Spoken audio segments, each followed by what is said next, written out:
យ៉ាងណាមិញការប្រកួតបាទពានអឺរ៉ុបនៅក្នុងរដូវកាលនេះហាក់បីដូចជាធ្វើឲ្យប្រិមិត្តបាទអាក់អន់សពុនចិត្តខ្លាំងមែនតើដោយសារតែក្រុមដែលប្រិមិត្តបាទទន្ទឹងរង់ចាំនោះគឺត្រូវបានធ្លាក់ចេញអស់ទៅហើយបាទបែរទៅជាការជួបគ្នារវាង Spurs បាទសំដៅរវាង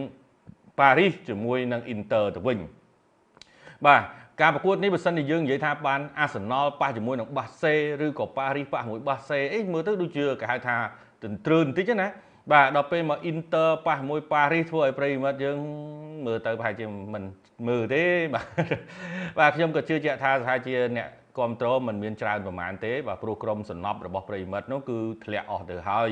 បាទតាំងពី Barca Real Madrid Liverpool Arsenal អីទៅអស់លីងប៉ុន្តែយ៉ាងណាមិញសម្រាប់បាល់ទាត់ Europa League វិញគឺមានការកក្រៅបន្តិចដែរដោយសារតែក្រុមនៅអង់គ្លេស2បានឈានចូលទៅដល់វគ្គផ្ដាច់ព្រាត់រវាង Spurs ហើយជាមួយនឹង Manchester United ដើម្បីដណ្ដើមយកកៅអីលេង UEFA Champions League បាទពាន Europa League គឺជារឿងមួយប៉ុន្តែបានកៅអីលេង UEFA Champions League នៅរដូវកាលក្រោយបាទបើសិនជាបើយើងនិយាយទៅគឺឥឡូវនេះគឺសម្រាប់ Premier League គឺមាន5កៅអីហើយសម្រាប់ UEFA Champions League អញ្ចឹងមានន័យថាមានមួយកៅអីទៀតសម្រាប់ក្រុមនៅ Europa League អញ្ចឹងមកដល់ពេលនេះសម្រាប់តារាងបន្ទុកលេខ1ដល់លេខ5បានលេង UEFA Champions League អ្នកឈ្នះ Europa League មួយក្រុមទៀតអាចនឹង Man U ឬក៏ Spurs ត្រូវបានមួយកៅអីទៀត6កៅអីនៅលេង UEFA Champions League ហើយសម្រាប់ក្រុមបន្ទាប់នឹងត្រូវលេង Europa League ហើយសម្រាប់ Conference League ក៏នឹងមានមួយក្រុមប៉ុន្តែយ៉ាងណាមិញយើងបូកគ្នាឃើញតែ8ទេប្រិមត្តទេប្រសិនបាទManchester City យកឈ្នះ Crystal Palace ក្នុងការប្រកួត FA Cup នោះមានន័យថាក្រុមនៅអង់គ្លេសមួយទៀតនឹងបានចូលរួមបាទក្រុមនៅអង់គ្លេសមួយទៀតនឹងបានចូលរួមបាទអរគុណច្រើនដល់ប្រិយមិត្តអរគ្នាបាទ Arsenal ឆ្នាំនេះអត់បានអីទេបាទអូយបាទតែនិយាយអីដូចខ្ញុំបានជម្រាបជូនប្រិយមិត្តចឹងថាតែពិតទៅសម្រាប់លោក Mikel Arteta ការសម្រេចនិងការជ្រើសរើសរបស់គាត់គឺការសម្រេចចិត្តខុសតាមពិតទៅនិយាយឲ្យមែនតែនទៅគាត់បើគាត់ប្រឹងប្រែងជាមួយនឹង League ឲ្យច្រើនជាងការប្រឹងប្រែងនៅ UEFA Champions League ខ្ញុំគិតថាវាជារឿងល្អរបស់គាត់បាទហេតុអីទៅប្រិមិត្តការលេងដណ្ដើមពាននៅក្នុងតំបន់វាគឺជារឿងបាទសិក្សាដណ្ដើមពាននៅក្នុងស្រុកវាគឺជារឿងមួយគេហៅថាចាប់ផ្ដើមពីទូចទៅដល់ធំ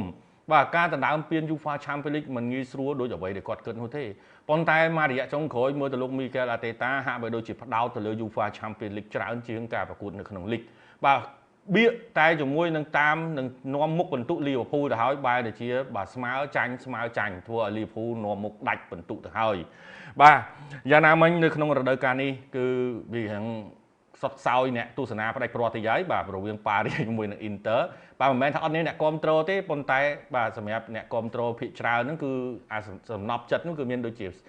Barcelona មាន Real Madrid មានអីចឹងណាបាទដល់ពេលឆ្នាំនេះអស់លីងបាទនិយាយអំពីគូប្រតិប្រត្តិ UEFA Champions League បន្តិចទៀតទៅបាទសម្រាប់ការគូប្រតិប្រត្តិ UEFA Champions League នៅក្នុងរដូវកាលនេះប្រិយមិត្តប្រហែលជាខកចិត្តច្រើនបាទជាពិសេសប្រិយមិត្តដែល fan Real Madrid fan Barcelona fan Liverpool fan Arsenal គឺខកចិត្តអស់ហើយបាទព្រោះដោយសារតែនៅក្នុងរដូវកាលនេះអ្នកដែលជួបគ្នាវគ្គផ្ដាច់ព្រាត់គឺ Inter ប៉ះជាមួយនឹង Paris នោះទេប្រិយមិត្តលើកឡើងថាសម្រាប់ Paris មានឱកាសខ្ពស់នៅក្នុងការលើកពានប៉ុន្តែបើសិនជាយើងនិយាយអំពី Inter វិញប្រិមិត្តកុំភ្លេចថា Inter បានទម្លាក់ក្រុមជើងខ្លាំង Barcelona អញ្ចឹងមិនមែនងាយស្រួលប្រហែលទេគូនេះប្រសិនបើប្រិមិត្តបាទបើសិនជា Barca ឡើងហើយប្រិមិត្តឃើញ Paris លេងប្រកាសជាប្រិមិត្តថាបាទ Barca លើកពានហើយបាទមិនអញ្ចឹងណាបាទប៉ុន្តែកុំភ្លេចថា Inter បានយកឈ្នះទៅលើ Barcelona រួចរាល់ហើយអញ្ចឹងមានន័យថាមិនស្រួលប្រហែលទេបាទសម្រាប់ Parisដូចអ្វីដែលខ្ញុំលើកឡើងជូនប្រិមិត្តអញ្ចឹងរវាង Paris ជាមួយនឹង Arsenal ខ្ញុំបានរៀបរាប់ហើយថាការប្រកួតនេះបាទលោកអាតេតាត្រូវតែដាច់ចិត្តនៅក្នុងការប្រយុទ្ធពិតជាប្រយុទ្ធមែន15នាទីដំបូងឃើញថា Arsenal បានធ្វើឲ្យខាង Paris វល់មុខសូម្បីតែលោក Luis Enrique បាទជា Group Manager របស់ Paris ហ្នឹងក៏អង្គុយស្ងាត់ដែរមិនដឹងថាត្រូវដោះស្រាយវាមិនក៏ព្រោះតែ15នាទីដំបូងគឺ Arsenal គឺគ្រប់នឹង10បាទប៉ុន្តែបានតែគ្រប់អ្នកដែលជា key ដ៏សំខាន់របស់ Paris គឺ Donnarummaបាទបន្ទាប់ពីការសង្គ្រោះដ៏ស្វិតស្វាញធ្វើឲ្យ Arsenal មិនអាចរកគ្រាប់បានបន្ទាប់មកទៀតគឺឃើញថាសម្រាប់ Paris នាំមុខមួយគ្រាប់មុនគឺជារឿងមួយដែលធ្វើឲ្យលោក Arteta អស់សង្ឃឹមតែម្ដងគ្រាន់តែឃើញមួយមុនគឺអស់សង្ឃឹមហើយប្រិមិត្តបាទអ្វីដែលយើងបានមើលឃើញហ្នឹងលោក Arteta គួរតែយកប្រព័ន្ធលេងប្រយុទ្ធនេះលេងតាំងពីជើងទី1នៅក្នុងដីខ្លួនឯងមិនមែនចាប់ផ្ដើមមកទើបមកលេងប្រយុទ្ធនៅក្នុងជើងទី2នេះទេបាទការប្រកួតជើងទី1បើគាត់លេងបែបអញ្ចឹងណា ខ្ញុំគិតថាប៉ារីសប្រហែលជាលំបាកបន្តិចប៉ុន្តែក៏អត់លេងបែបអញ្ចឹងទេបាទអ្វីដែលយើងបានមើលឃើញសម្រាប់ប៉ារីសគឺប្រកែនៅក្នុងការប្រេសខ្លាំងមែនទែនបាទការសហការគ្នាក៏មានភាពល្អប្រសើរប៉ុន្តែបើសិនជាយើងនិយាយអំពី Inter Milan វិញគឺជាក្រុមមួយដែលមានភាពមាំទាំបាទមាំទាំការលេងរបស់គាត់គឺមានភាពនឹងថឹងមែនទែនបាទតំបន់ការពារបំរើហើយនឹងប្រយុទ្ធរបស់គាត់គឺមានគេថាស្មើដៃគ្នាតែម្ដងស្មើដៃគ្នាតែម្ដងហើយបើសិនជាយើងនិយាយអំពីតំបន់ការពាររបស់គាត់គឺពិបាកណាស់បាទសម្រាប់បាសេឡូណានៅតានតឹងជាមួយនឹងការរកគ្រាប់បាល់ជាមួយនឹង Inter ចុះទម្រាំប៉ារីសបាទចុះទម្រាំប៉ារីសតើងាយស្រួលនៅក្នុងការរកគ្រាប់បាល់ជាមួយ Inter ដែរទេបាល់នេះអត្រាខ្ពស់ណាស់ដែល Inter លើកពានប៉ារីសអាចនឹងរងជើងឯកទៀតហើយបាទអាចនឹងរងជើងឯកទៀតហើយបាទសម្រាប់ Inter យើងមើលទៅអ្វីដែលពិសេសមែនតើគឺយើងឃើញមាន Dumfries បាទ Kvaratskhelia បាទហើយសុំទោសបាទមាន Dumfries បាទគឺ Kvaratskhelia មិនទៅនៅនេះទេនៅប៉ារីសទេបាទទៅជាអញ្ចឹងទៅគឺល្អមែនទែនសម្រាប់គាត់បាទខ្ញុំមើលទៅអែមមែនទែនបាទអែមមែនទែនអញ្ចឹងសម្រាប់កីឡាករមួយចំនួនទៀតរបស់ Inter ខ្ញុំមើលទៅឃើញថាធ្វើបានល្អច្រើនមែនទែននិយាយរួមទៅមិនជាកីឡាករដែលហៅថាល្បីពុះខ្លាំងទេប៉ុន្តែសម្រាប់ Inter គឺលេងមកគឺមានភាពមាំទាំបានន័យថាគ្រប់តំបន់របស់គាត់គឺស្មើដៃគ្នាតែម្ដងការពារបំរើប្រយុទ្ធគឺលេងស្មើដៃគ្នាស្មើជើងគ្នាតែម្ដងបាទអញ្ចឹងពិបាកណាស់ហើយប្រិមិត្តដឹងស្រាប់ហើយបាសេឡូណាឆ្នាំនេះគឺកម្ពុជាអ្នកប្រយុទ្ធហើយបាទគេហៅថាការប្រយុទ្ធរបស់គាត់គឺបុកហើយបុកគ្មានត្រាប្រណីទេ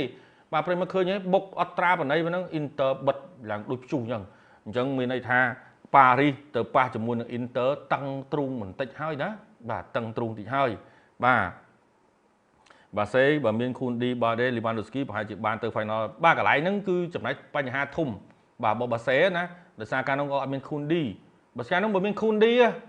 ប៉ារីសតឹងហើយបើស្មីទៅ Inter គឺតឹងហើយបាទ Inter គឺតឹងហើយធានាមកហើយប៉ុន្តែខូនឌីរបួសទៅហើយអត់មានបាល់ដេះទៀតអញ្ចឹង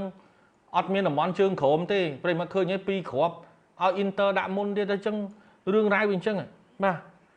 ដាក់អ្វីបង្កើតយកប៉ារីសបាទអត់ខ្លាចទេដាក់ FC បាទចិនផាសុបញ្ញាបាទ Champions League ឆ្នាំនេះគេរៀបឲ្យប៉ារីសហើយ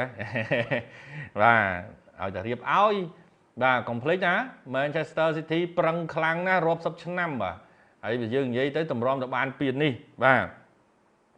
ពាននេះ Inter លើពានហើយបាទ Valentino តកៅបាទប៉ោយប៉ែតភ្លៀងបាទមេឃតាបាទអូយបាទនៅប៉ោយប៉ែតបាទអញ្ចឹងក៏បាទជំរាបជូនដល់ប្រិយមិត្តដែលនៅប៉ោយប៉ែតផងបាទថែរក្សាសុខភាពបាទហើយជាពិសេសប្រយ័ត្នប្រយែងផងបាទព្រោះភ្លៀងអញ្ចឹងវាតែតែមានទឹកមានសត្វពឹសអីចឹងណាបាទប្រយ័ត្នប្រយែងហើយក៏សុខសប្បាយទាំងអស់គ្នាបាទអមាលតិចលេងឈឺហើយបាទ